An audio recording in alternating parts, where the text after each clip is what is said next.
Toxina botulínica, um mito e um artigo. Bora comigo?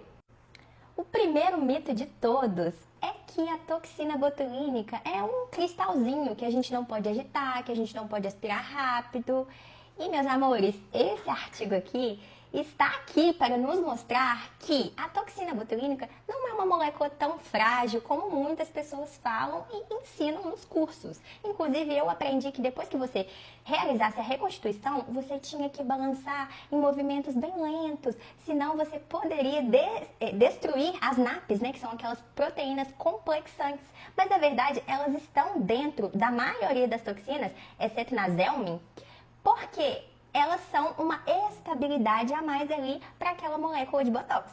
E é importante que a gente fale que a molécula de toxina botulínica tem tanto uma cadeia pesada quanto uma cadeia leve. E isso vai mudar de marca para marca. Então, o Botox tem um tipo de cadeia pesada, o Dysport tem outro tipo de cadeia pesada, mas a cadeia leve, ela sempre vai ser a mesma para todos, que é 150 kDa.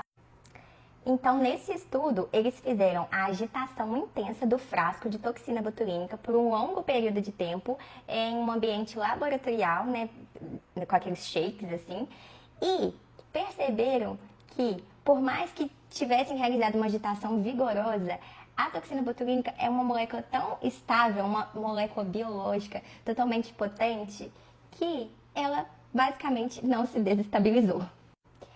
Isso não significa que a gente vai ficar chacoalhando o frasco de Botox que nem doido no consultório. Mas se acontecer de você fizer um movimento a mais ali, gente, não tem problema, entendeu? Isso não vai fazer com que você desestabilize o Botox. Então, por muito tempo, às vezes, até quando eu colocava o soro, às vezes o soro ia de uma vez só, eu falava, ai meu Deus, perdi o Botox. Gente, não tem nada disso. Agora, o segundo mito, a toxina botulínica, se não estiver refrigerada, perde a sua eficiência e a sua potência. Mais um artigo aqui para provar para vocês. Esse artigo foi feito em coelhos, em que eles usaram o próprio coelho como um grupo controle. Então, de um lado do corpinho do coelho, eles aplicaram uma toxina botulínica que tinha sido reconstruída ali naquele momento, e do outro lado, eles aplicaram uma toxina botulínica que tinha sido armazenada em uma temperatura de 25 graus por 14 dias. E adivinhem? Então, o que eles quiseram descobrir com esse estudo? Se a toxina botulínica continuava funcionando de forma biológica, bloqueando, né, a acetilcolina, mesmo em temperaturas altas, mesmo sendo armazenada nessas temperaturas aí acima de 25, 28 graus. E, meus amores, a toxina botulínica, pasmem, continuou a ter efeitos. Então, isso vem muito para acalentar a gente também, né? Se às vezes a gente tem um problema no consultório, aconteceu alguma coisa com o frigobar parou de funcionar, você tá nas suas férias, não tem ninguém no consultório, porque geralmente é assim, né? Quando a gente não tá perto que as coisas acontecem. E, meus amores, fiquem tranquilos. Volto a dizer, a toxina botulínica é uma molécula biológica foda. E agora o terceiro mito. Existe uma toxina botulínica melhor do que a outra? Olha, o que eu vejo nos estudos é que a Dysport, ou Dysport, eu tenho mania de falar Dysport, mas na verdade o certo é Dysport, ela tem um halo de difusão um pouco maior do que as outras. Mas se a gente compara a cadeia leve, todas têm 150 kDa. O que vai variar é a cadeia pesada de cada toxina botulínica e a presença ou não daquelas proteínas complexantes que vão servir como estabilizantes. Mas, na minha opinião clínica, cada um com a sua, eu vou falar a minha, eu prefiro pagar mais no Dysport, porque eu amo, eu acho que o resultado dura mais, eu acho que é uma toxina mais forte sim, mas a ciência ainda não comprovou que existe uma melhor. Só que existem diferenças nessas questões que eu citei para vocês anteriormente. Inclusive, eu não sabia disso, mas a Zelmin é uma toxina botulínica que ela não é aprovada para pescoço. Vocês sabiam disso? Eu descobri isso no meu mestrado. E assim, falar pra vocês que eu já apliquei Zelmin e Dysport no pescoço e eu gostei muito mais da Zelmin, porque a Dysport a gente tem que tomar cuidado porque o efeito dela é bem forte, assim. Então, dependendo se você aplica aqui em região de terço inferior e o seu paciente tem uma musculatura um pouco mais que não é tão forte, é um pouco mais fraca, você pode acabar pegando por difusão, né, outros músculos que a gente não quer. Inclusive, já aconteceu isso comigo mesmo. Então, o que eu faço aqui na minha prática clínica? Terço superior, Dysport. Terço inferior, Zelmin. Amo. E é o que a minha professora, minha coordenadora, fala muito com a gente também.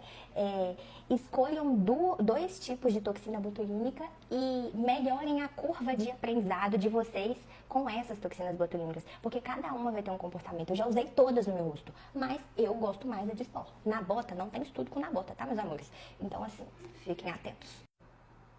O quarto mito é que se você fizer toxina botulínica a vida inteira, você vai ficar mais velha, mais caída. E não, meus amores. A gente sabe que quem tem uma manutenção de toxina botulínica, daqui a 20 anos vai estar bem melhor de quem não tem. Então eles pegaram duas irmãs gêmeas, estudaram as irmãs gêmeas por 19 anos, uma fazendo sempre aplicação de botox e a outra não. E pasmem, quem que ficou mais bonita? A irmã que sempre fazia. E foi legal também, eu adoro esses estudos com gêmeas, porque eles perceberam que o padrão de musculatura também não é o mesmo, por mais que você tenha uma irmã gêmea.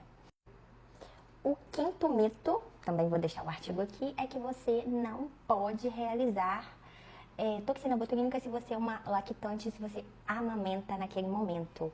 E também fizeram estudos para ver se a toxina botulínica passava para o leite materno e perceberam que é uma dosagem ínfima, muito mínima, que não é capaz de fazer mal para o bebê. Então, pode fazer sim.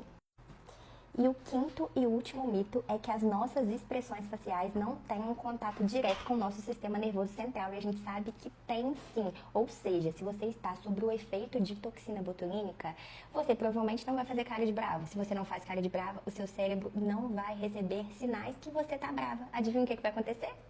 Você vai ficar ainda mais feliz, vai melhorar sua depressão, vai melhorar a ansiedade, porque a toxina botulínica ela age ali na nossa amígdala cerebral. E, gente, é comprovado cientificamente que sim, o Botox pode melhorar o nosso emocional. Espero que vocês tenham gostado. Eu criei uma comunidade onde todos os artigos que eu estudo, eu libero eles todo dia à noite. Vou deixar o link aqui para vocês também, provavelmente nos comentários. E espero poder ajudar vocês todo dia mais um pouquinho a ficar 1% mais inteligente para os seus pacientes. Beijos!